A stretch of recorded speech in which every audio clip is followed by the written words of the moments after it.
సాధారణంగా మనందరం flight book చేసుకోవాలంటే ఇండిగోని ప్రిఫర్ చేస్తూ ఉంటాం. ఇండిగో టైమింగ్స్ అంటే మనకు చాలా నచ్చుతాయి.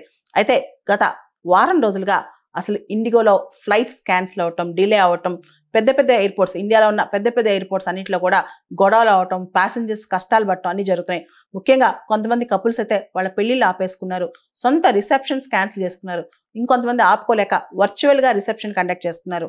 తల్లిదండ్రుల అస్థికలు తీసుకెళ్లే వాళ్ళు కూడా ఎయిర్పోర్ట్లో స్ట్రాండ్ అయిపోయారు. అంతేకాదు ఉద్యోగాలు పోయాయి. హెల్త్ కేర్, ముఖ్యంగా ఆరోగ్య సమస్యలతో ఇతర ప్రాంతాలకు వెళ్ళాలనుకునే వాళ్ళు కూడా ఫ్లైట్స్ డిలే వల్ల చాలా ఇబ్బందులు పడుతున్నారు. ఈ డిలే వల్ల ఫ్లైట్ ఖర్చులు కూడా, ఏదైతే ఫ్లయింగ్ కాస్ట్ ఉందో విపరీతంగా పెరిగిపోయింది. అంతేకాదు ఎక్కడోళ్ళు అక్కడ ఆగిపోవాల్సిన పరిస్థితి అనమాట. ఒక్క ఎయిర్ క్రాఫ్ట్ క్యారియర్ అంటే ఇండిగో కంపెనీ ఒకటి ఫెయిల్ అవుతే మొత్తం భారతదేశంలో ఫ్లయింగ్ సిస్టమ్ ఫెయిల్ అయినట్టనంటే అవునని చెప్పాలి. అసలు ఏం జరుగుతుందో ఒక్కసారి చూద్దాం. మనందరూ తెలుసు, ఇండియాలో డొమెస్టిక్ ట్రాఫిక్లో మోర్ దాన్ 60% ఇండిగో ద్వారానే జరుగుతూ ఉంటుంది అనమాట.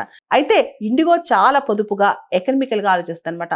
అసలు ఇండిగో ఎయిర్ క్రాఫ్ట్స్, ఇండిగోకి ఎన్ని విమానాలు ఉన్నాయి? దాదాపు 417 విమానాలు ఉన్నాయి రోజువారీ సర్వీసులు. ఈ 417 విమానాలతో ఇండిగో ప్రతిరోజు దాదాపు 2300 సర్వీసులు నిర్వహిస్తుంది. అంటే pin to pin, neck to neck ఉంటాయి అనమాట. చాలాసార్లు మనం గమనిస్తుంటాం ఇండిగో ఫ్లైట్స్ అక్కడ అరైవల్ రాగానే డిపార్చర్ వెంటనే స్టార్ట్ అవుతూ ఉంటుంది అనమాట. అంటే లాస్ట్ ప్యాసింజర్ దిగే ముందే ఎక్కాల్సిన ప్యాసింజర్లు ఎక్కుతూ ఉంటారు.